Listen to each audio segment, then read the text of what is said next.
উনি রাজনীতিতে ছিলেন, আছেন এবং ভবিষ্যতেও থাকবেন। এটা ওনার জীবন দর্শনের ব্যাপার। বিশ্ব ব্রহ্মাণ্ড অনেক ব্যাপার, ওনার ইচ্ছে হতে পারে অনেক দূরের কোনো গ্রহ বা কোথাও একটা ছুটি কাটাতে যাবেন। মদন মিত্র একটা কালারফুল বড় ব্যাপার। ফলে ওনার ফলে আপনি আজকে দেখাবেন বিদ্রোহ বেলাগাম, কালকে দেখাবেন লাগাম দলের প্রতি অনুগত, পরশু দেখাবেন মমতাকে খোঁচা, তারপরের দিন বলতে হবে মমতাই আমার নেত্রী। তো মদন মিত্র দলে আছেন, ছিলেন, থাকবেন। মদন মিত্রকে নিয়ে তৃণমূলের রাজ্য সাধারণ সম্পাদক কুণাল ঘোষ তিনি যেমনটা বললেন যে মদন মিত্র একটা কালারফুল বড় ব্যাপার। ওর মনে হতেই পারে দূরের কোনো গ্রহে ছুটি কাটাতে যাবেন, সবটাই তার জীবন দর্শনের বিষয়। মদন মিত্র দলে ছিলেন, আছেন, থাকবেন। সতীর্থ মদন মিত্র সম্পর্কে মন্তব্য কুণাল ঘোষের। উনি রাজনীতিতে ছিলেন, আছেন এবং ভবিষ্যতেও থাকবেন। এটা ওনার জীবন দর্শনের ব্যাপার। বিশ্ব ব্রহ্মাণ্ড অনেক ব্যাপার, ওনার ইচ্ছে হতে পারে অনেক দূরের কোনো গ্রহ বা কোথাও একটা ছুটি কাটাতে যাবেন।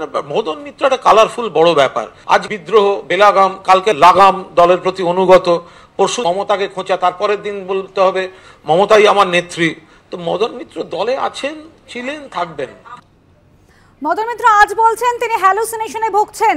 এসএসকেএম কাণ্ড নিয়ে তিনি দুদিন আগে কি বলেছেন তার মনে নেই, কিন্তু আগে এসএসকেএম এ রোগী ভর্তি করাতে গিয়ে মদন মিত্র ঠিক কি বলেছিলেন আর তার পাল্টা হাসপাতাল কর্তৃপক্ষ কি বলেছিল শোনাবো পরপর। এসএসকেএম এ যদি পরিষেবা পায় মানুষ নিশ্চয়ই যাবে, কেন যাবে না? সরকারি পরিষেবা। হাসপাতাল কর্তৃপক্ষকে আমি এইটুকুনি বলবো যে আমি কারোর সঙ্গে কোনো খারাপ ব্যবহার করিনি, কারোর সঙ্গে দুর্ব্যবহার করিনি। তা সত্ত্বেও শুধু আমার উপস্থিতিতে কেউ যদি দুঃখ পেয়ে থাকে আমি দুঃখিত। মানে হাসপাতালের কর্মীদের সঙ্গে তো আমার কোনো ঝগড়া নেই। আমার মনে হয়েছিল পেশেন্টটা অনেকক্ষণ পড়ে আছে, দেখলে ভালো হতো হয়তো সেদিনকে।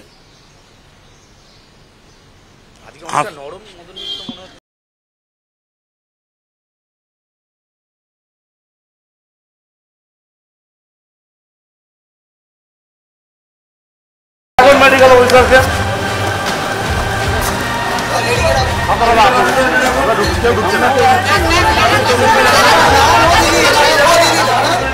ভর্তি করতে না পারে পেশেন্ট তো দেখবে। জনগণের কাছে আমার আবেদন, যতক্ষণ না মুখ্যমন্ত্রী ইন্টারভেনশন করবেন সে নো টু পিজি। তার সিস্টার এবং অন্যান্য স্বাস্থ্যকর্মীরা ছিলেন, তাদের নানানভাবে চেঁচামেচি করেন এবং নানানভাবে ধমকান এবং অশ্রাব্য গালিগালাজ করেন।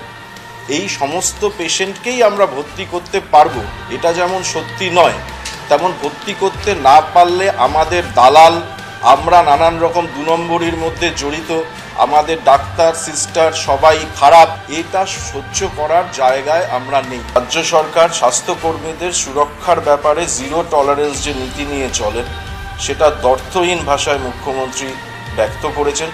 5 লাখ টাকার একটা বেতনভুক কর্মচারী সে এসিতে পা তুলে বলছে গুন্ডামি বরদাস্ত করবো না, বাড়ির ঠিকানা বেলঘরিয়া। কি গুন্ডামি দেখেছেন? গুন্ডামি তো সিপিএম এর আমলে দেখেছেন বেলঘরিয়ায়। পিজির কটা গেট এই ডিরেক্টর জানে না, আমি জানি। হয়তো এই ঘটনাটা বিচ্ছিন্ন ঘটনা হিসেবে নিশ্চয়ই দুর্ভাগ্যজনক এবং নিন্দনীয়, আমিও নিন্দা করছি। আমি তার সঙ্গে একমত হতে পারছি না।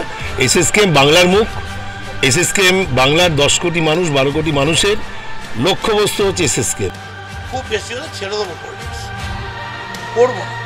কি দিয়েছেন ছাড়তে কি হবে? ওই তো একটা এমএলএ এর মাইনে টিউশন করবো। এখনো মদন মিত্র যা যেটুকুন লেখাপড়া আছে টিউশন করে মাসে 20-50 টাকা। অর্থাৎ বিভিন্ন সময় মদন মিত্রের বিভিন্ন বক্তব্য সামনে আসে। প্রথম দিন যখন একজন রোগীকে তিনি হাসপাতালে ভর্তি করতে পারেননি, সেই সময় এসএসকেএম হাসপাতালের বিরুদ্ধে তিনি একাধিক অভিযোগ করেন, দালাল রাজ চলছে, এমনকি সে নো টু পিজি এমনও বলেছিলেন মদন মিত্র। কিন্তু তারপরে আমরা দেখলাম কিছুটা সুর নরম করেছিলেন তিনি। গতকালই প্রায় 180 ডিগ্রি তার অবস্থান বদল হয় এবং এরপর আজকে মদন মিত্র বলছেন যে এসএসকেএম কাণ্ড নিয়ে কি বলেছি মনে নেই, আমি হ্যালুসিনেশনে ভুগছি, আমার বুকুরের মতো অ্যালজাইমার্স হয়েছে, আমার কাছে পিজি মানে হচ্ছে পোস্ট গ্রাজুয়েট, অবসরের প্রস্তুতি নিচ্ছি, এমনও বলেছেন মদন মিত্র।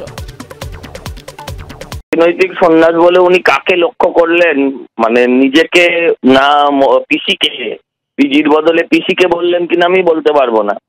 হ্যাঁ, কিন্তু এই যে অ্যালজাইমার, তৃণমূলের সমস্ত যত সিনিয়র লিডার সবার যেই অ্যালজাইমার, অতীত ভুলে যাওয়া, হঠাৎ কাল রাতে কি বললো, আজ যে কি হলো, এটা একটা সিনেমায় দেখেছিলাম, বলেছিল কেমিক্যাল লোচা, ব্রেনে কেমিক্যাল লোচা। এখন এই কোন কেমিক্যাল লোচায় ওনার এগুলো হচ্ছে আমার পক্ষে বলা সম্ভব নয়। কিন্তু একটা কথা আমি বলতে পারি, আমি হাত জোর করে অনুরোধ করব যে সবাই স্কুল টিচার হয়ে গেছে, এবার মদন দাও হতে বাকি আছে, উনিও হতে চাইছেন। দয়া করে এই কাজটা করবেন না মদন দা। হ্যাঁ, সবাই 8 ফেল, আপনি তার থেকে একটু বেশি পড়ালেখা করেছেন, বাকিরা টাকা পয়সা দিয়ে টিচার হয়েছে। আপনি দয়া করে ছেলেদের ভবিষ্যৎ নিয়ে আর ছেলেখেলা করবেন না। পশ্চিমবাংলার মানুষ বুঝতে পারছে যে একটু এদিক ওদিক হয়ে গেলে সুপ্রিমোর যদি একটু কিন্তু হয়, তাহলে তৃণমূলের প্রতিষ্ঠাতাদের মধ্যে যারা পড়েন তাদেরও নাকি হ্যালুসিনেশন হয়, তাদেরও নাকি মুকুল রায়ের মতন অ্যালজাইমার্স হয়, এবং তারা তখন পিজি বলতে পোস্ট গ্রাজুয়েট বোঝেন।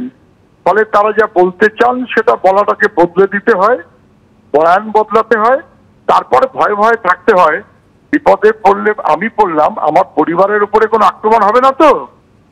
মদন মিত্রর মতন এমএলএ, অল পাওয়ারফুল, কালারফুল, যাকেও কার্যত বয়ান বদলে হজম করে বলতে হয় তিনি অসুস্থ, আলজাইমার, আমায় ছেড়ে দে, আমি কেঁদে বাঁচি। এটা স্বৈরাচার না হলে আপনি কিছু বলতে পারবেন না, কিছু ভাবতে পারবেন না, সব কিছুর উপরে ফুল স্টপ। কেন সুপ্রিমো খুশি হচ্ছে না? মদন মিত্র শুধুমাত্র যে সরকারের বেশ কয়েকজনকে, স্বয়ং মুখ্যমন্ত্রীকে আক্রমণ করেছেন এবং যা যা কথা বলেছেন, স্বয়ং মুখ্যমন্ত্রী লজ্জা থাকলে মুখ্যমন্ত্রী পদত্যাগ করে দিতেন, যে তার নিজের একজন বিধায়ক তার উপর এই ধরনের অনাস্থা জ্ঞাপন করছেন। এখন মোটামুটি 360 ডিগ্রি অ্যাঙ্গেলে ডিগবাজিকে আর এক রকম কথা বলছেন। বেসিক্যালি এগুলো পলিটিক্যাল জোকার ছাড়া এদেরকে কোনো আখ্যা দেওয়া যায় না। কিন্তু যখন নিজে স্বীকার করছে যে তিনি মানে এমন কিছু রোগে আক্রান্ত, সেই রোগগুলো নিয়ে অন্তত যাই হোক জনপ্রতিনিধি হিসেবে কন্টিনিউ করা যায় না। যাই হোক না কেন, এটা সরকারের দেখা উচিত, সরকারের যারা সরকারি শাসক দলের সাথে যারা জড়িত তাদের দেখা উচিত যে একটা মানুষ অলজাইমার্স, তারপরে হচ্ছে এই সমস্ত যে হ্যালুসিনেশন, এই সমস্ত যে এতে ভুগলে সে কি করে একজন বিধায়ক হিসেবে কন্টিনিউ করতে পারে।